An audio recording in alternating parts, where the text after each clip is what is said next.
how I can get money for some of the good stewardship that I do on my canola acres this past year and this next upcoming year. I'll give you the floor. Perfect, thanks. So if Samara wants to share her slides, and then we can go through our presentation. And so basically, with the Canola 4R Advantage program, our tag on that is definitely to help growers be more efficient, more precise, and more sustainable. So it's a good opportunity to talk to AgVisor Pro folks here today. And between myself and Samara, hopefully we can answer any of the questions and give everybody an idea of what the Canola 4R Advantage program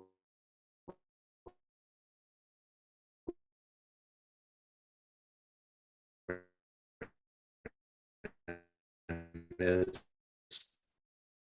And then so on our program overview on the next slide, covering the portion that's of the OFCAF funding that we've received to work with growers, and it's to initiate those advanced 4R nutrient stewardship practices when growing canola. And so we are helping growers to with incentive dollars, providing some funding to help pay for those best management practices or BMPs. And it is 4 areas. So basically, it's the soil testing, the use of enhanced efficiency fertilizer products, preferred application practice, as well as field zone mapping and consulting services that are tied to that. So that funding has been provided by Agriculture and Agri-Food Canada through the Agricultural Climate Solutions, like as you had mentioned, the OFCAF fund. And so we are one of those 12 partners to deliver the program. And it's basically designed to support farmers in adopting those BMPs that store carbon and reduce greenhouse gases. So the focus of the Canola Council program is nitrogen management, and the idea there is to support increased productivity and profitability while reducing nitrous oxide emissions. So we can't lose sight of helping farmers be profitable.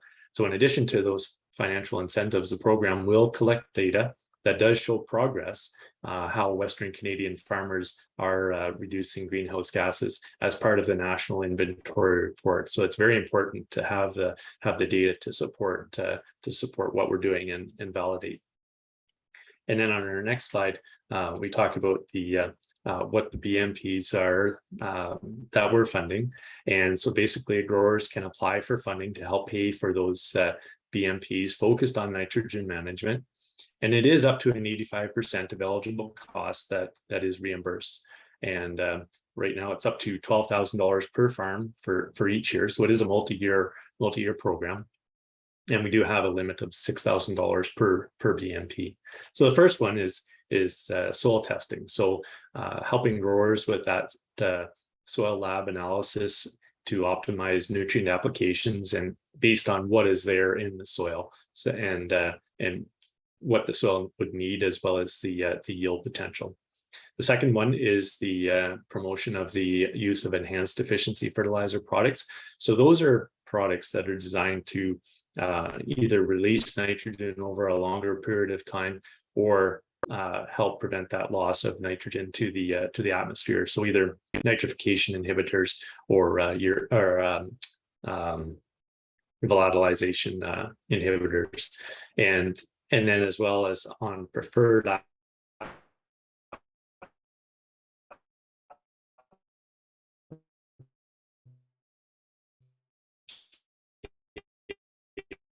Are you guys getting him cut out there?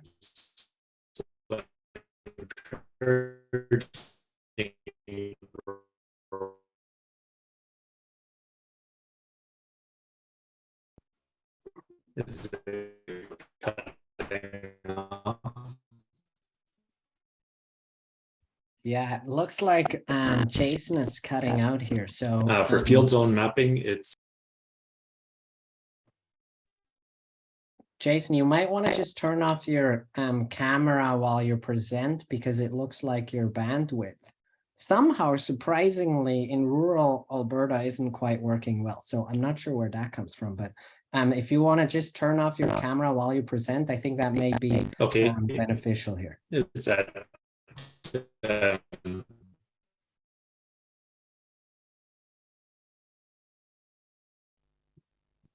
okay.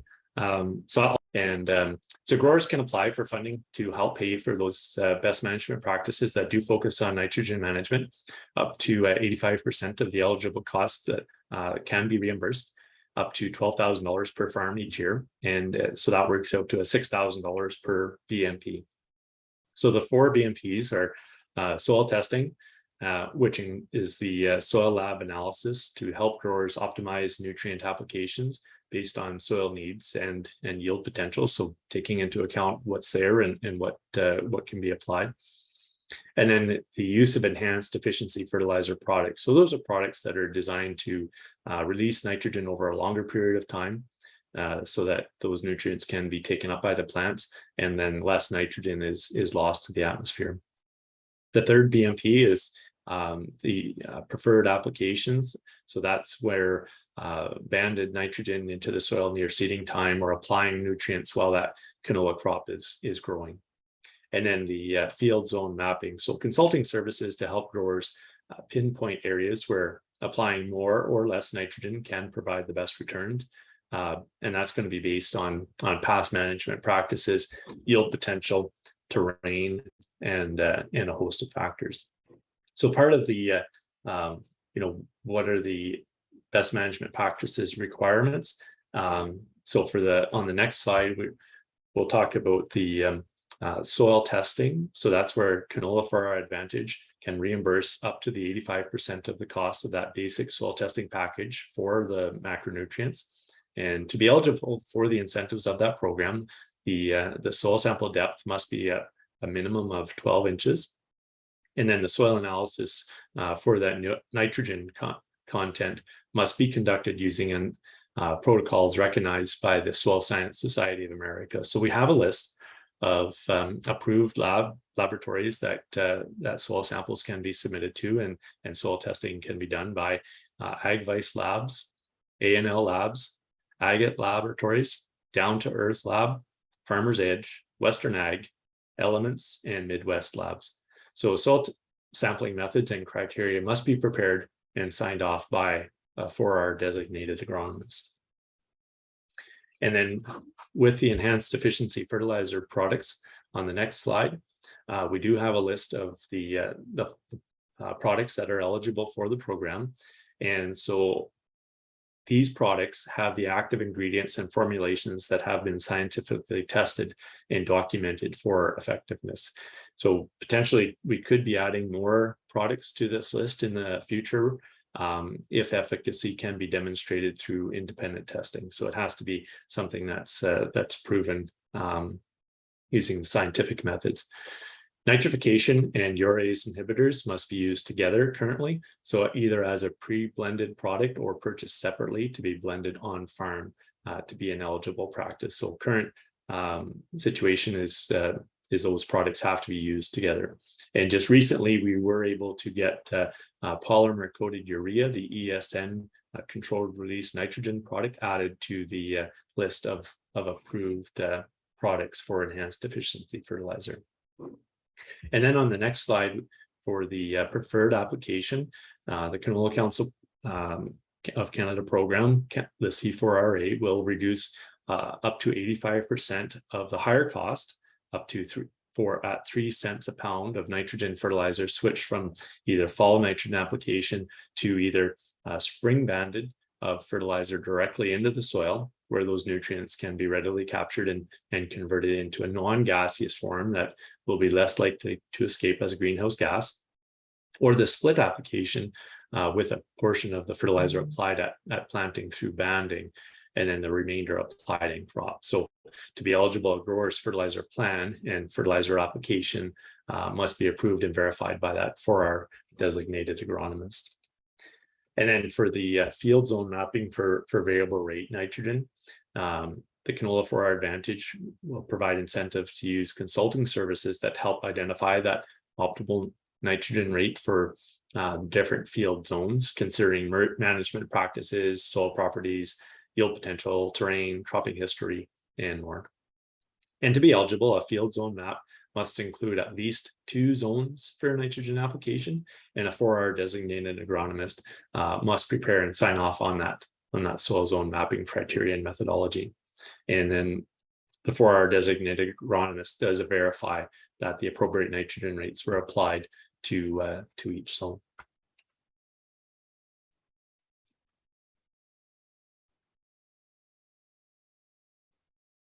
And then Samara, she's going to continue on with program guidelines and eligibility. Perfect. Yeah, so- Thanks so much, Jason. Before we dive into Samara, I have a few questions to make sure that I understood that correctly. The first one I have is around soil testing. So does that apply only for acres that are going into canola that are eligible, or is that for all of my acres? How does that work? Yeah, so currently for the C4A program, our program is for canola acres, and so a grower is free to soil sample anything they want, but the incentive dollars would only cover the acres that would be seeded to canola. So I think that's something that with the Canola Council, our submission to Ag Canada for funding was on canola acres, and the idea to focus on canola acres is to give us that information for the National Inventory Report specific to canola. So that's what we're looking at right now. Totally understood. Thank you for clarifying that. One question that as a follow-up I have as well is the actual soil testing. Are there any parameters around, like, do I have to do grid soil sampling, or can that be soil sampled, or is that just based on best management practices by the PAg that I'm working together, or how does that look like? Yeah, so any number of samples per field is still going to work. The only thing, because we are dealing with nitrogen or nitrate form of nitrogen, is the at least at 0 to 12 inch sample. So they can do multiple samples. You can do multiple depths. So a 0 to 6, a 6 to 12, or whatever, go up to 24 inches, whatever you need to do. But because nitrate is mobile in soil, we want to have growers at least getting that full picture of what's available in that deeper layer. And but the number of samples per field, whether it's using grids, small grids or zones, is totally up to the grower and then his agronomist who's doing that for our plan. Perfect, thank you. And then one small one as well. If I do split applications, like, can I do tissue testings as well, and are those eligible or not? Because I know they are under certain other programs, but is that the case for Canola Council of Canada as well? Currently, the costs associated with lab fees for tissue sampling is not covered. Okay. And but of course, if growers are planning to do split applications, that would be a pretty good indicator of what the crop situation is as far as nutrient in the plant. And but yeah, right now we don't have lab fees for tissue sampling included.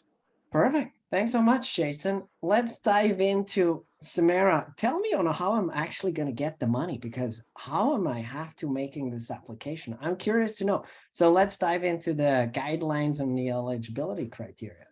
I'm just going to jump in quickly here, Patrick. It looks like there's some questions in the Q&A perfect. and chat. Look at that. So Graham Gilchrist, good seeing you as well. It's been a while since you and I last chatted. So with the soil testing, congratulations on standardizing the 12 inches. Are you asking those soil samples to be taken at the same place and same time of the year over the multi-year program? So in other words, do you have to put a GPS tag location on where you actually take the samples? No, that's not a requirement. It's probably a pretty good idea, though, if you are trying to compare same to same. We do know the variability of taking those samples, and a really good sample does give you the best information. And so, not a requirement, but definitely a good practice to follow. Cool. Perfect. Thanks so much. So I'm going to, so I think we answered that. And then the GPS question is a very similar one. And then Graham, I'll come back to the forage crop conversation once we talk with Scott. And then someone just said, I may have missed this. However, is ESN eligible under this program? My understanding is it is, because I think ESN was your lowest line that you had there on your table. Is that correct? Jason, no, he's not here anymore. I am here. Sorry, okay. I just turned my video off because I was getting the buffering. So you're asking the second question on the ESN, organic whether matter. or not that is eligible. Yeah, so if it's part of the basic test, and so depending on the lab, for the most part, they would in their basic test include the nitrogen or NPK, sulfur. It's basically the test that's not the including all of the micronutrients at this time. So just the basic soil test analysis, which would potentially include organic matter. And I'm not sure what SOC is. I'm drawing a blank on what SOC might be. Soil organic carbon. Yeah. Oh, I see. Yeah, so that I don't know if that's included in a basic sample, but for sure, whatever's in the basic sample is what the incentive dollars would cover. Cool. Just the last question there as well, whether or not the ESN as a fertilizer is eligible under this program. It is. That's correct. Okay. Yeah. So that's a new update for ESN is eligible. Cool. Perfect. All right, Samara, it's all you. Tell us on how we are applying for this amazing program. Sure. So I'll give you a rundown of the program guidelines and eligibility criteria, but I'll note that all of this information is available on our website. So after this webinar, if you're interested in putting an application together, you can review the complete details on our website. So as Jason had mentioned, growers can receive up to that 85% cost share on eligible expenditures for 2 BMPs, $6,000 per BMP, up to that maximum $12,000 per farm business each program year. Currently, we're working on a 2-year program basis for funding.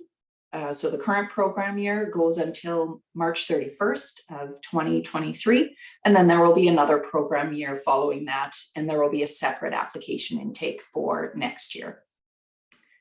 So a couple things to note with the funding is that growers do need to disclose to us if they're going to be receiving any other funding for the BMPs, as that factors into how much we're able to distribute.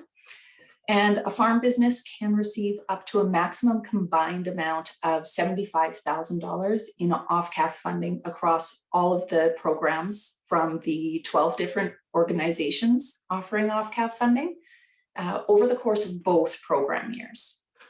And then it's also important to note that all OFCAF incentive payments must be reported to the Canada Revenue Agency as taxable income for the farm business. So every grower that receives a payment under Canola 4R Advantage or any of the programs offered by other organizations will be issued an AGR1 Statement of Farm Support Payments form for that calendar year for tax purposes.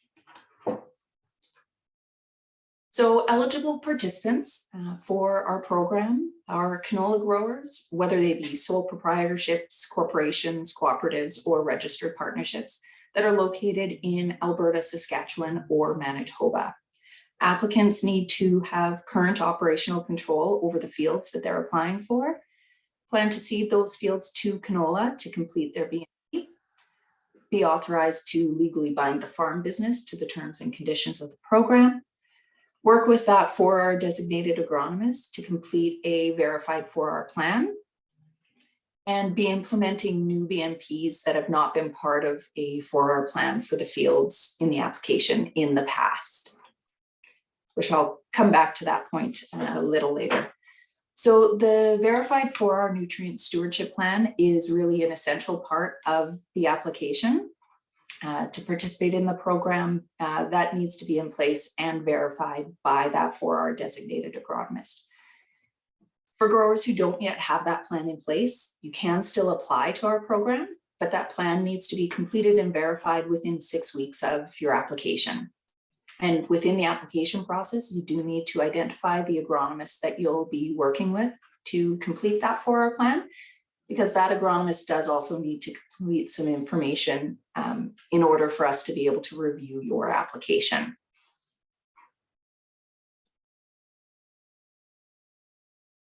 So in terms of eligible BMPs, and Jason touched upon some of this already as well, but the BMPs must be new for the selected field. So the grower can't have used the same BMP on a selected field as part of a 4R nutrient stewardship plan in the past. The overall intent here is to encourage growers to either initiate or advance their use of 4R practices. On the double dipping note mentioned earlier, funding can't be sought from another OFCAF program for the same BMP and field combination that you're applying for under Canola 4R Advantage. Growers can submit applications to more than one OFCAF program, just not for the same BMP on the same fields.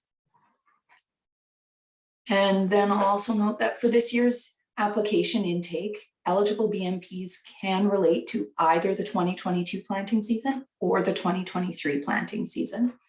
So eligible BMPs would be those where the eligible expenses are fully paid by the grower between the dates of February 7th, 2022. So there's some retroactive eligibility here, and through to March 31st, 2023. And then the actual BMPs being completed and planting of canola in the fields just needs to happen no later than June 30th, 2023, in order for us to meet our guidelines or reporting to the government on the program. And as I mentioned earlier, there will be another program year, and it will run from April 1st, 2023 through to March 31st, 2024.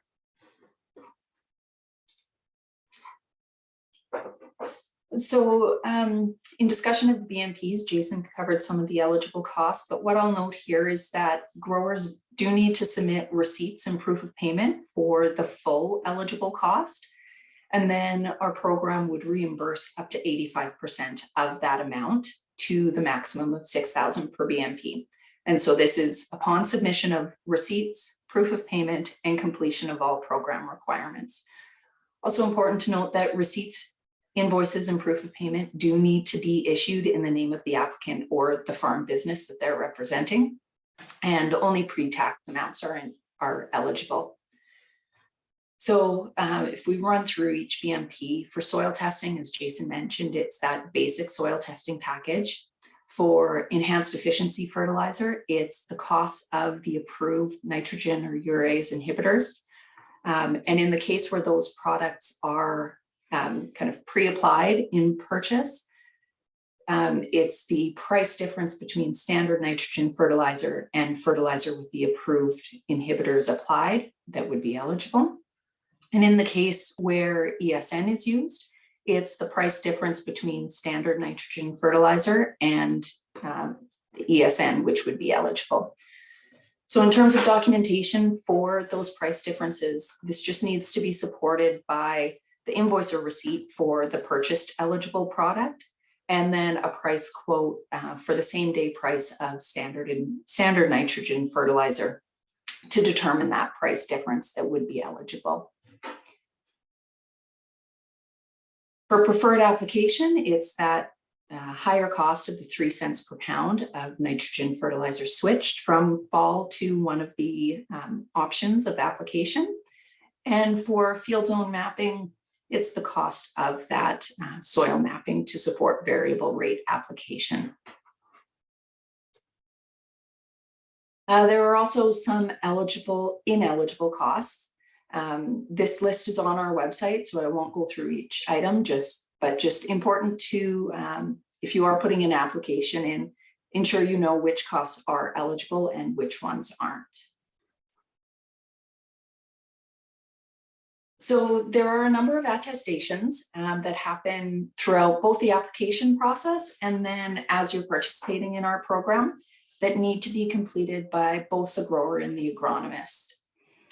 These include attestations that the BMP activities are new within a 4R plan, that the 4R Nutrient Stewardship Plan is in place and has been verified by a 4R designated agronomist, that canola will be planted to the fields, that growers aren't applying to other programs for that same BMP and field combination or exceeding the $75,000 funding limit. So just an attestation that you're not double dipping. And then upon completion of all program requirements, there are some final attestations to be done by both, just to confirm that all of the BMP activities have been completed, canola planted to the fields, and in accordance with both program guidelines and for our best practices. A quick note on carbon offset programs. We want to be clear here that the grower has full entitlement to all greenhouse gas emissions reductions arising from their project under the Canola 4R Advantage. And growers can use those emissions reductions to participate in voluntary offset programs that are not regulatory or government-led, subject to the eligibility requirements set up by those voluntary offset programs. What the grower can't do is use those greenhouse gas emissions reductions to participate in any regulatory or government-led carbon offset program. Now, this restriction only applies to the emission reductions generated by the selected or approved nitrogen management BMP on the fields that are designated in the application and that are generated between the earliest date at which costs are eligible for reimbursement and the completion date of your Canola 4R Advantage project. This is really driven by the requirement for the government to not double count those emissions reductions between program reporting and any other regulatory reporting on offsets. So growers are aware that we can't provide any guidance on whether participation in our program could affect their enrollment in future voluntary or regulatory offset markets, because that eligibility would be determined by those developing those programs. But from our program, we don't restrict that involvement. And of course, the grower is responsible for ensuring their own compliance with the rules and regulations of any carbon offset market that they participate in. In terms of audits, there will be a select proportion of applications that will be audited just to ensure that everyone has followed the rules and that the program is equitable. Any audits of grower claims would be conducted by the Canola Council of Canada. Could include verification that a 4R plan is in place, that canola was planted and that sort of thing. So just be sure to keep good records in case your claim is among those. And in terms of how we use the data collected through the various stages of the program, simply said, we're only collecting the data and information that's needed to deliver the program and to make payments in compliance with Canadian data privacy requirements. There are a few ways in which we'll need to share information, and that would be with the grower's agronomist in order to facilitate that program delivery, because both the grower and agronomist do play a role here. We'll share it with AAFC only as necessary to administer and report on the program funding or to evaluate the scope, direction, and effectiveness of the program.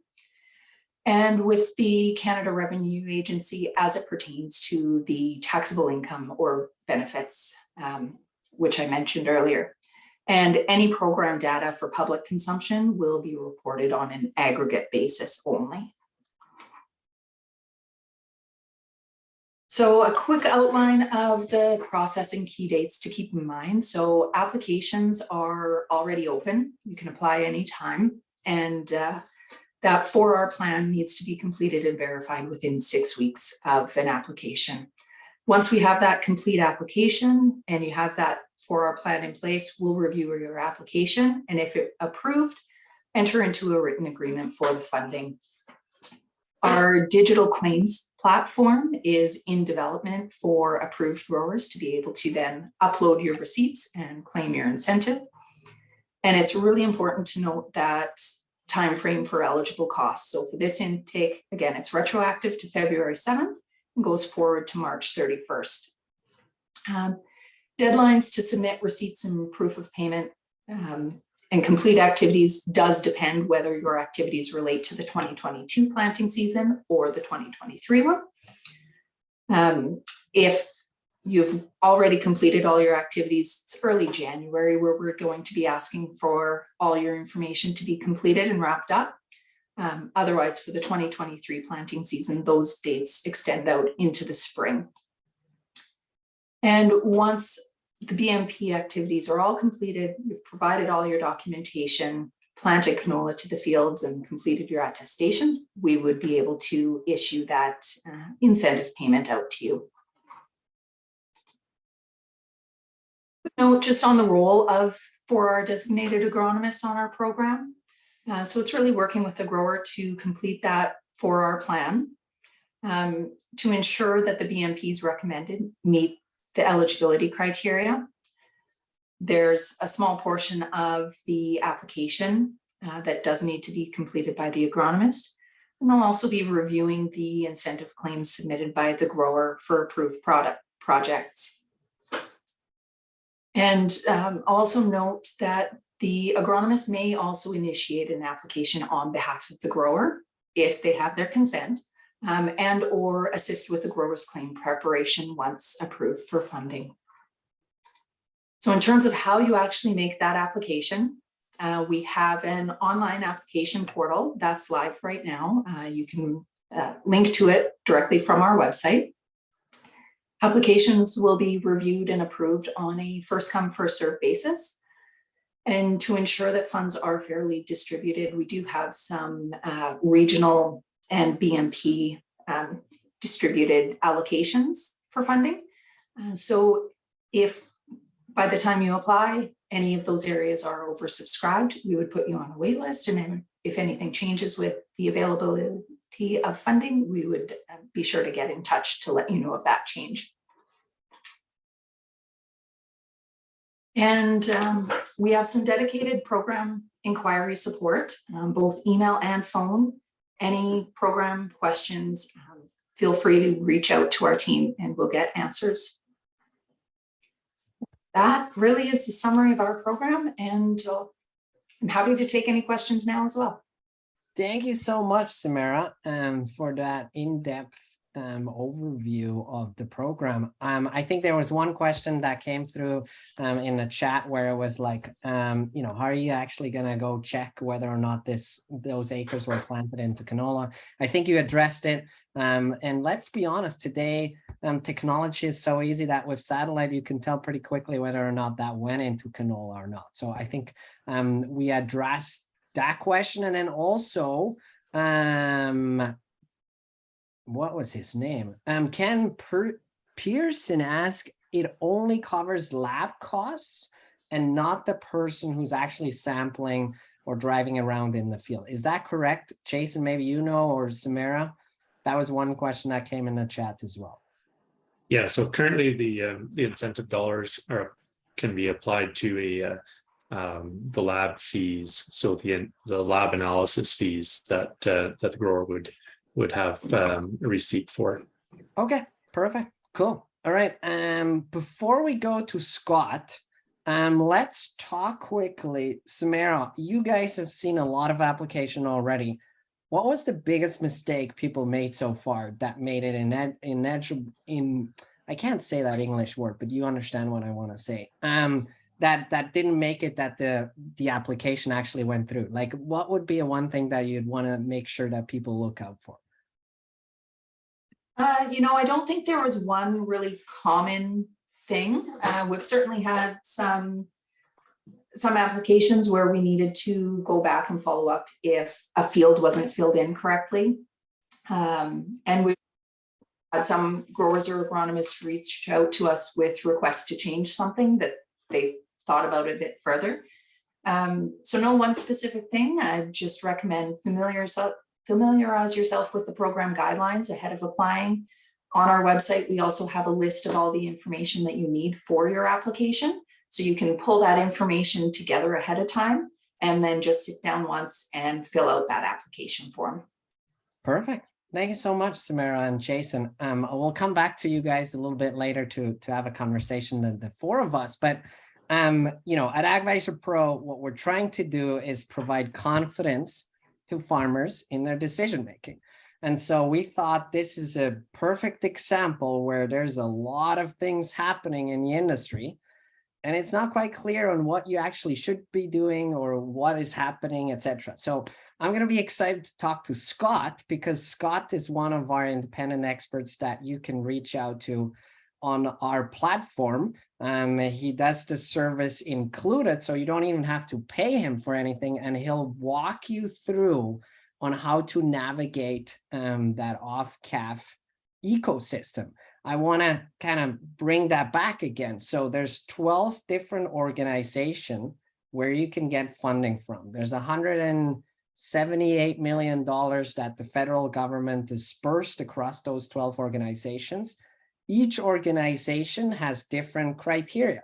So you just heard from the Canola Council of Canada that there is right now no deadline on putting in your application. However, it's a first come, first serve, on a first come, first serve basis. Now, if you look at the organization in Alberta, which is ARDAR, they have a cutoff date on November the 7th. However, what you can do with them is you can get funding in 2 other areas as well. So right now, what we mainly heard from Canola Council of Canada is in a nitrogen efficiency space, I would say. It's really about reducing greenhouse gases, whereas there are 2 other major kind of pillars in the OFCAF program as well. And that is the increased adoption of cover crops. So that is one. And then the second one is the rotational grazing. And so amongst all of those 3, you can get up to $75,000 reimbursed from ARDAR. And it's also 85 cents or 85% on a dollar cost share. However, there's cutoff days. So Scott, why don't we dive into the cover cropping? I know there's a program with OFCAF with ARDAR where you can get funding for cover cropping. Tell me more about it. What do I need to do? Where does that apply? Okay. First of all, I just will clarify that I still have to get paid. The grower has to pay me, and then that gets put on the application, and then that gets reimbursed. Thank you. Yeah. Thank you. And for I do have a plan on AgVisor that I'll do all that work for you. And then the other thing to clarify is that I'm working out of Alberta, so I'm mainly focused on the Alberta program. And even within the professional designations, we are supposed to stay within our practice areas and within our provincial or our jurisdiction. So, however, if you are not sure who to talk to, you can always get a hold of me, and I can help you figure out either who you can work with, or there's always ways for professionals to work together on things. So if somebody doesn't have the expertise, but they're in an area and they're the only ones that can put their name on the application, then I can still help you work through it. So the nitrogen stuff is very similar with the Alberta program, but of course there isn't the limitations of 6,000 per growing season and that it has to be canola. The only differences that I noticed is that soil sampling costs are covered under the ARDAR program, like the actual cost of taking the soil samples. And what else did I notice here? Oh, there was a question about forages. There's nothing for forage testing, but there is testing for if you want to split apply for tissue testing. So I'm not sure if that was covered in the canola program or not, whether split application was. I can't recall, but that is covered in the Alberta program. I think you're right on that. I believe on the canola side, this is where my question was. Headed tissue testing is not covered, whereas in the RDAR program it is. And I think one other piece that is covered in the Alberta program as well is manure, compost, and Yeah. digestive amendments. get- They are you- covered as well. You That's can get that help with the cost of hauling or application of them, but not the actual cost of the amendment.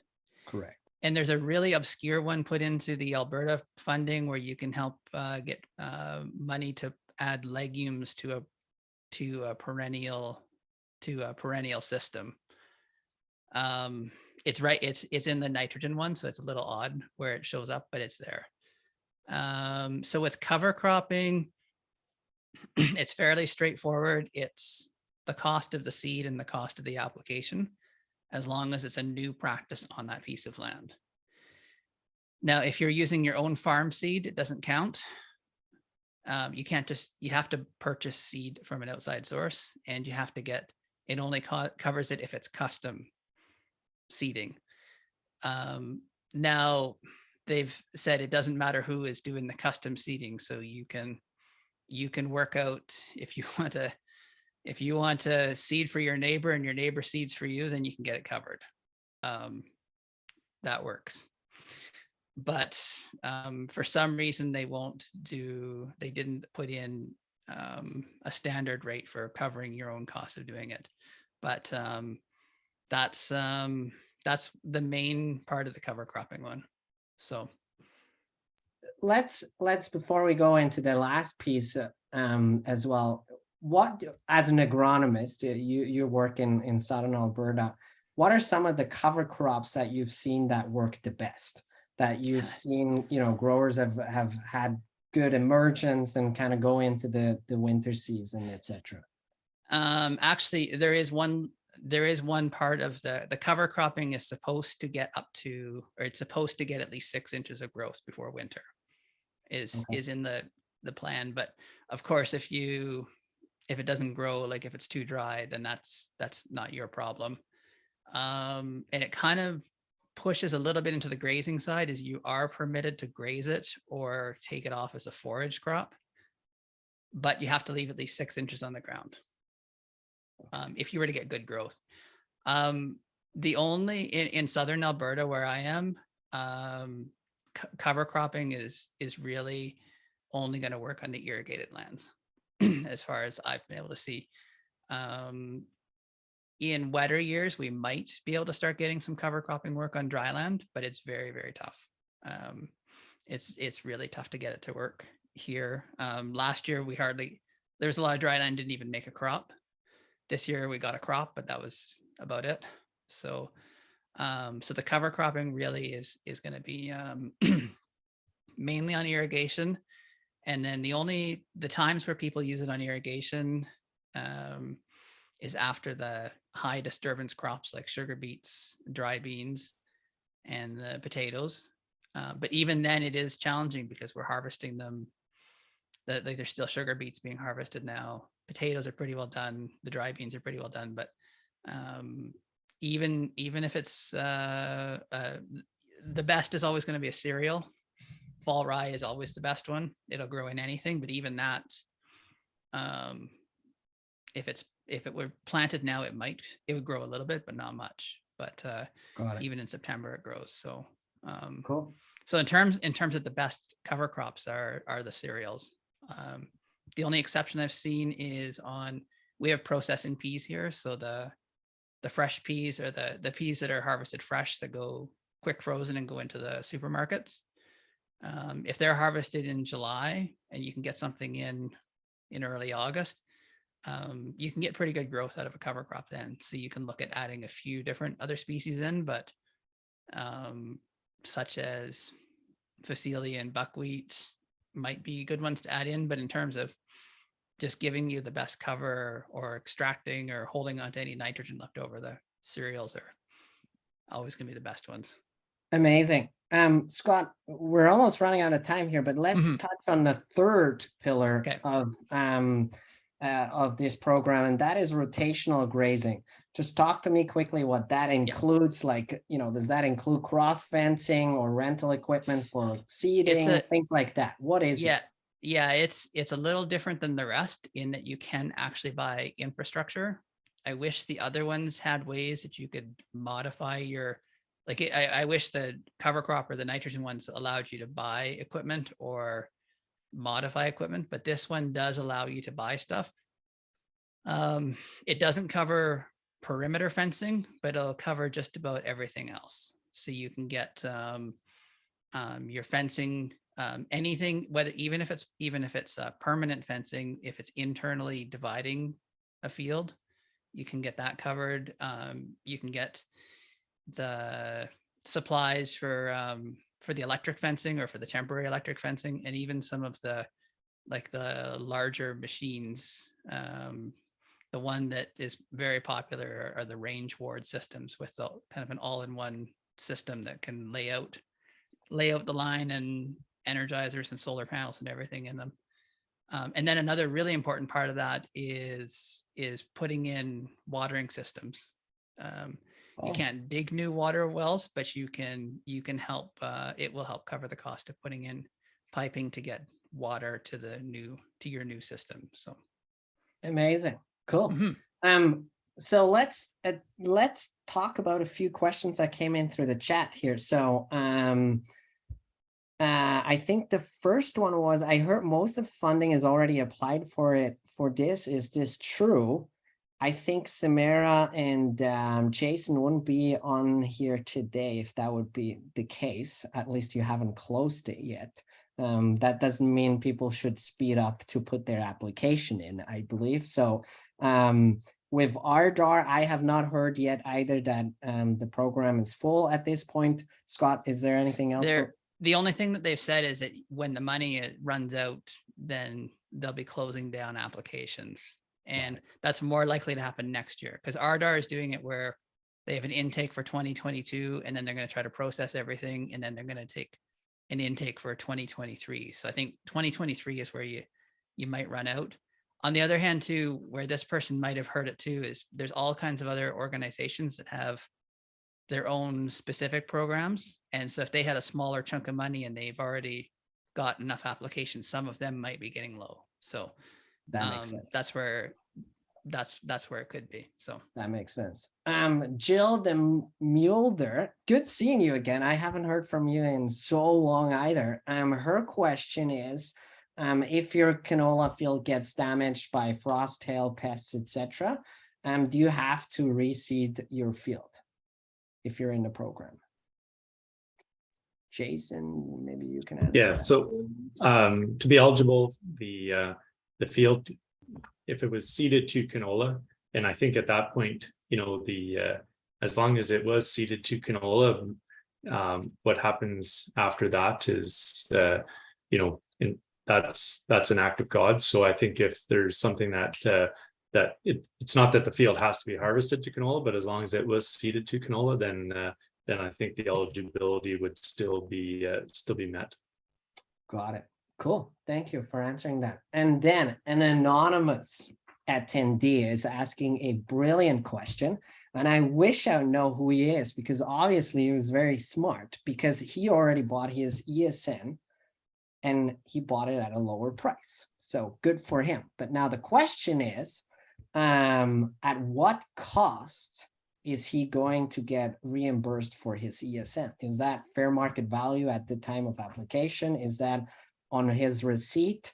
Where is it? So the differential that we would be looking at would be the same day comparison in prices. So I think on ESN, that's typically about that $140 per ton, but Jason, correct me if I'm wrong on that.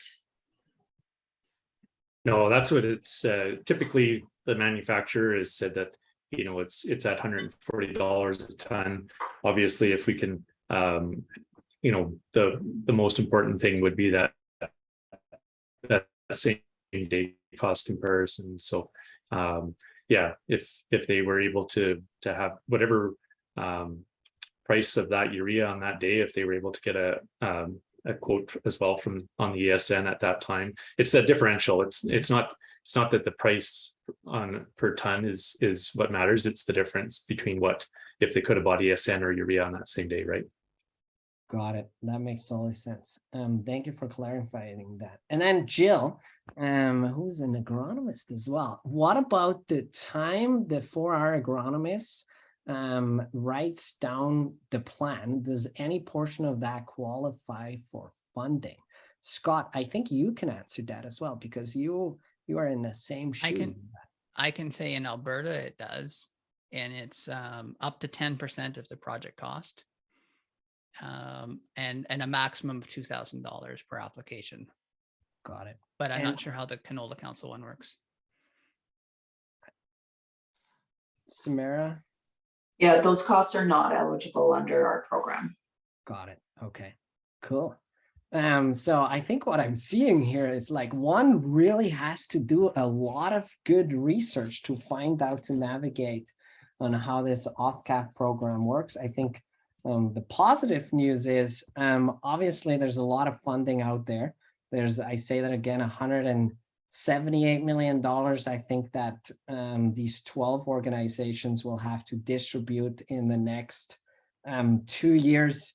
You can get paid up to $75,000 and get 85% back on your costs that you actually occurred. So I think there's a huge opportunity there. It's just a matter of finding the program that fits for you. And so, you know, obviously, I just want to make sure that before we wrap up here, and you know, we're almost on top of the hour, I want to make sure that you guys understand on how this can work. So you really want to make sure that you work together with an independent agronomist who has a 4R certification or is a PAg, and he can guide you through that. And so what we have at AgVisor Pro is we made a specific package where you can work together with Scott. He worked, as you could just heard this today, he knows a lot on how the things work within Alberta, and he can help you with that.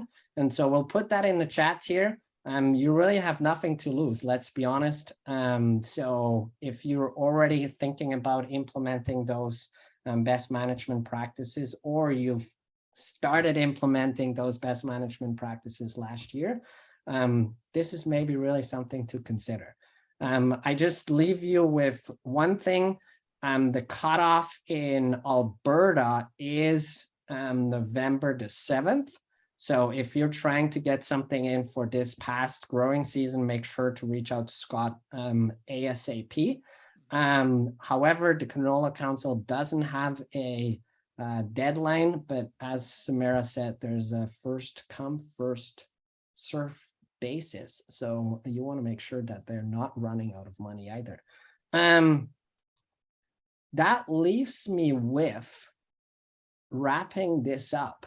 And Jason, I'm going to ask you, you know, in farming, obviously the season is always so busy. We're getting to the end of the season. What are you looking forward to in winter? What is it going to be? Is it going to be spending time with your family, or what is it? We're going a little bit personal here before we wrap this up. Yeah, you bet. So I know for us, looking forward to this winter, you know, obviously there's everything to do about planning for next year. We farm as well, so it's getting a chance to kind of get things lined up for next year. But for sure, we're being here in the Peace Country, we've got lots of things to do to keep us busy, and lots of wilderness to explore. So that's our goal for this winter. Cool. Thanks so much, Jason, and thanks for joining us on today's webinar. Samara, how about you? What are you looking forward to in winter? Well, we're a lake family in the summer, so winter is the chance to kind of settle in at home, get all the things done around the house, and relax. Cool. Cool. Thanks so much, Samara, for joining us today.